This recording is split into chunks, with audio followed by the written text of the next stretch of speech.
Hello, Mountain Limited.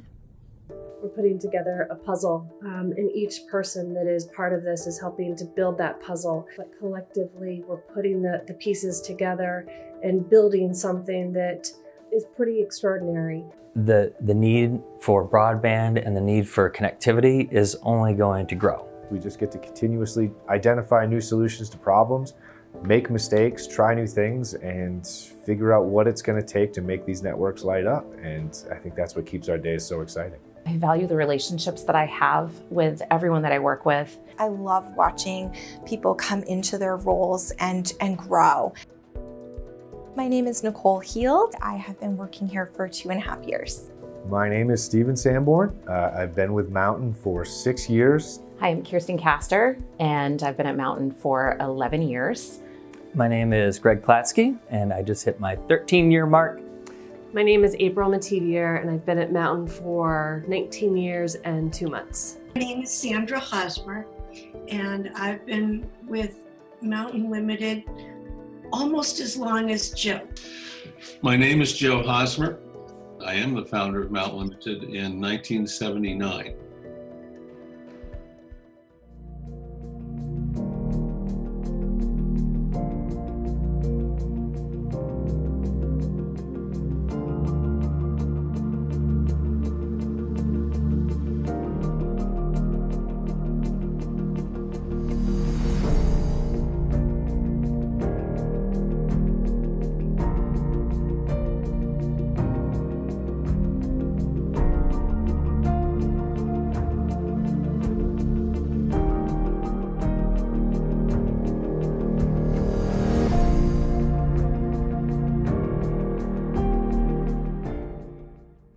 I was born into the telephone industry. We had 2 small independent telephone companies off the coast of Maine. Went to work after school as a combination man, which meant I did everything. Central office, maintenance, lineman job, routine engineering, installation and repair, delivering telephone books, everything. The opportunity for my father to sell the telephone company and retire came about, and he sold to Continental Telephone Company, or Contel in those days. That was a kind of a real landmark for me. I stayed with the telephone company and went to work for Contel. After Contel, within that company, and then I eventually became the president of that company, we went to Panama to do a project, to bid a project, which I enjoyed estimating and bidding quite a bit. And especially if you throw me into the jungle, that was a good time for me. At that point, the company that I was working with did the variety of things, but I decided that I was going to move on after having a taste of adventure in the jungles of Panama. And the company that I was with at the time wanted to remain, or actually contract to become a regional company. Did a number of things as an independent contractor. I worked a little bit in Belize. I worked a little bit in the United States. And simultaneously, I would subsidize my income by doing a couple of my passions, which would be photography and also doing mountaineering, mountain climbing, and teaching technical rock climbing in North Conway, New Hampshire. Because of the nature of the beast of what I was doing, I went down and started Mountain Limited. I eventually got a call to go to Liberia, West Africa, to do a feasibility study as to what the government needed for phone lines, phone system. And so that was where I came in as kind of a technical interpreter. And the president asked me for my business card. Well, I didn't have a business card. And so I fumbled around and I pulled out a business card, which I had for Mountain Limited. And it was mountaineering and photographic and mountaineering services. And I gave that to him. He wanted to know what that was. And I said, well, it's just another division of Mountain Limited. So I flew home, and the first thing I told Sandy when I got there is we've got to have new business cards made up that show Mountain Limited telecommunications, consulting, and contracting. And we went ahead and did that, and that's how the name Mountain Limited got kind of transferred into my telecommunications life. And when they broke up AT&T, all of a sudden it was open to the free market. We went into Sprint and got some work as subcontractors for Sprint, doing all the layout of a fiber line up between Chicago and Milwaukee, Illinois. We did a little bit of work down in Georgia for MCI. So we got into AT&T, which I'd never been able to get into. Another year or two goes by, and we ended up finally working for what was then New England Telephone Company, and got some work there. And then we went to work finally and did some projects in and around Portland, which was our headquarters at the time. So I think we worked something like 6 or 7 years as a business doing telecom work before we ever did the first thing local. So we did it completely backwards. We started off as an international firm, then we became a national firm, and then we did regional work, and then eventually we were able to do some local work. Would have to say it would be in the early 2000s when there were more cell phones than there were landlines. And I figured that, okay, now's the time for the two of us to kind of phase out. I was in a situation where I could go right on up through the ranks and watch the telephone industry just blossom. The 60s, 70s, 80s, 90s. And in 1955, the telephone company that my father owned was a dial phone. You had a rotary dial. So that was the very beginning technology. And that was part of the job, was to, this is the old crank, dial or crank 3 times for Martha down the road. In the 70s, starting off with late 70s with some fiber optic, and then when they broke up AT&T, we went into it crazy. And we were one of the first to use internet communications for all of our employees. The landscape of telecom has changed in that the tempo has become something that absolutely means something new and different every single day. Now our clients are looking more for a partner. They're looking for someone that can almost be an extension of their own team. There is such a need and a demand for our business and what we do. The biggest thing today is, and it was probably even 5 years ago, and it's going to be 20 years from now, is speed to market. We have actually acquired 2 wireless companies and started a wireless branch of the company. That has been very exciting. Our recruiting team did actually perform some research so that we'd be familiar as we're recruiting now on wireless positions as well. It's been very exciting to see 5G roll out across the country. We're seeing projects taking place that will be able to provide better services to customers. Right now at Mountain, I think we're all continuously hearing the buzz of 5G and what that's going to do to the reach and capability of wireless networks in small cell and city environments. And ultimately, those are operating off fiber networks that we're helping design and build. You look at today, it's not only just how much TV can they watch or do they have phone service, it's can the data that's getting pushed to these houses support their refrigerators, their smartwatches, 4 different tablets, 2 different computers, 4 different cell phones for the kids, the Wi-Fi networks, everything that's wireless. It's become a different environment and a different relationship between the clients and their customers. As the need for increased bandwidth becomes more ubiquitous, it's becoming the expectation to overbuild these networks. And really what we think is sustainable or usable now, how do we ensure that in 5 years that it's going to be sufficient to what the population is going to need?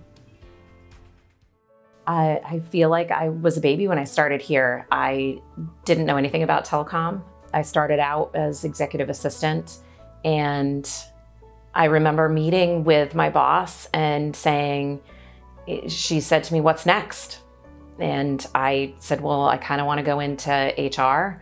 And she said, "Well, have you thought about getting into more of the telecom side of the business?" When I started here, I started in a VMS sales capacity. which is really in the trenches, on the phones all day, calling and competing against these massive conglomerate staffing agencies. After a while doing that, I think that the team here at Mountain was able to identify that I'm good in talking to people that we have at least a semblance of an existing relationship with. So by just a sheer opportunity that they were able to offer me, I went into account management. Account management went well, and then I found myself into the telecom operations manager role. There's been times where I know my boss has been right by my side because she knew I was afraid to give a speech. They've supported me financially when I wanted to take a class. I don't think that they ever say no. I think that it's all my wild ideas that get put in place that they support, that's let me grow to be the person I am and develop my job. In terms of telecom, I didn't have a lot of the technical. My forte was HR. I studied, trained, got certified. The title that I had was cruise director. That the thing that built people and the team spirit and the flavor of the company. I had been here for a year and a half, and I never imagined that I would start working with a team of engineers and open up a whole new market with this company, but that happened. I'm very proud of that. That's one of my greatest professional highlights to date. And now that I'm in this role here, when I'm interviewing new candidates to come on board with Mountain, 9 times out of 10, they will have come in to discuss one opportunity, but the entire time, myself and whoever may else be conducting the interview are looking at other opportunities to be good for this person. So Mountain has done tremendous work in making sure that people are placed into positions that fit their aptitude and their passion, and not so much what they raise their hand for. And that's what keeps everybody so engaged, so happy, and that's what continues to make Mountain so dynamic and so powerful. I started at Mountain in early 2000 as a recruiter and worked my way up through the company. So I knew that she needed to be challenged more. And so we did just that. And she would always rise to the top. And the more I challenged her, the better she did. I became director of operations and then vice president of operations, and eventually into my role that I hold today as chief operating officer over our company. And after a matter of years, she was right there, and she was my right hand, and I would mentor her and work with her as close as I could to eventually take over the company. Personally, looking at my own career path in the last almost 20 years and where I started and where I've come from, I try to embody that throughout our organization by really looking at individuals when they start. The position where they might start out at is definitely not in all cases where they're going to end up.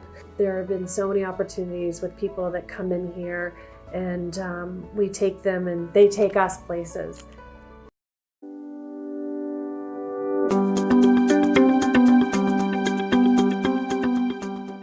I look around at this company, and 20 years ago when I was here, I never imagined that it would be where we are today. I only see us growing and continuing to expand as a company.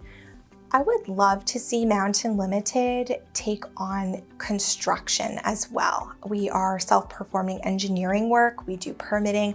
I would love for Mountain Limited to self-perform construction as well, so we truly can take a project from conception to completion. A company that is constantly improving, constantly looking to make changes that matter to the employees, to their clients. And what it means to be versatile and dynamic and fluid and reactive to the current needs of the market. When I first started here, we didn't have a need for project management, and now project management is a whole world on its own for us. The next step for us is what our clients are asking for us next. Not to lose its spirit and its foundation. You pick up little pieces by working with every single one of them. I'm passionate about volunteering and charities and giving back. Outside of Mountain, I'm very passionate about spending as much time as I can with my family, my kids. I want to make a difference in their lives. I enjoy spending time with them and watching them grow. They're my buddies. I'm growing along with them. What's a fun fact about me? A couple.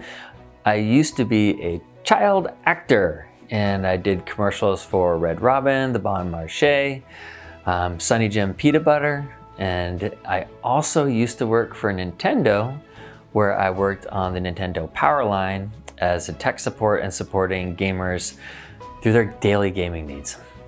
It'd be pretty rare to see a day go by that I don't quote Jim Carrey from any one of his movies, while at the same time I have to be a little bit serious sometimes. So for a few days out of the year, I'm actually a drill sergeant in the Army Reserve. So I guess I kind of embody the full duality of man, if you will. I collect vintage, I can't believe I'm saying this, vintage Pyrex bowls. I have a thing about early 60s, 50s time frame, anything vintage about that. Fun fact about me, I moved to Maine when I was 2 and was raised in a converted school bus by 2 parents who were moving away from the busy city and wanted to raise their children out in nature. In 2014, I crossed the Himalaya mountains on a motorcycle. I also love to ride motorcycles. I have a Ural motorcycle, which is a Russian motorcycle with a sidecar on it. I specifically got it because I've got 3 children and I want them to be with me wherever I go outside of work because I do work so much. So 2 can fit beside me and 1 behind me, and we can go off in our places. So I love to ride bikes too. I'm passionate about horseback riding. I've grown up competing. I've really enjoyed working with therapeutic riding programs as well as teaching lessons to some children who live in the city who maybe have not even seen a horse before. I'm an incredibly fortunate dad of a beautiful 5-year-old little girl who was born with cystic fibrosis. And I think sometimes it takes opportunities like that to get a rough introduction to how many amazing charitable causes and how many amazing opportunities are out there in the world to do good.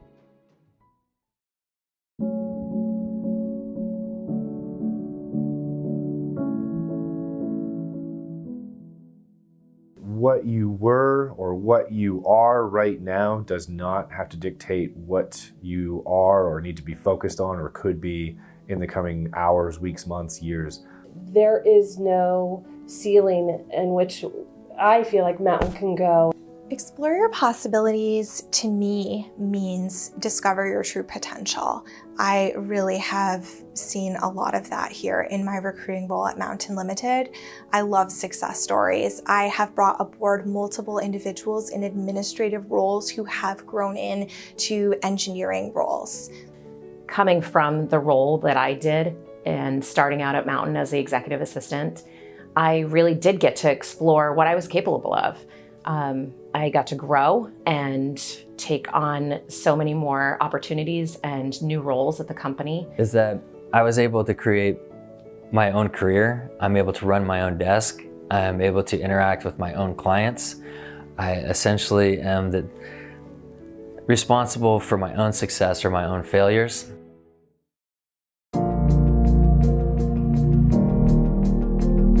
Friendships, the relationships that we made with people that we're still in touch with. The last 20 years, I've spent half of my life at Mountain. So it's just great to help people kind of realize what they're capable of. I don't really know what direction it's going to go at times, but I feel like that it's always been positive changes that we've made. I had incredible mentors that have helped me get to where I'm at now. And we just continue to get further and further immersed into what this industry has to provide us for opportunities. It's and it is a part of me, and I know of the best people with Mountain. It's a part of them as well. And even just the memories of really good times together. Every day that I wake up, I feel like it's an honor to have the job that I have because I feel like I can make an impact on the lives of the people that are around me.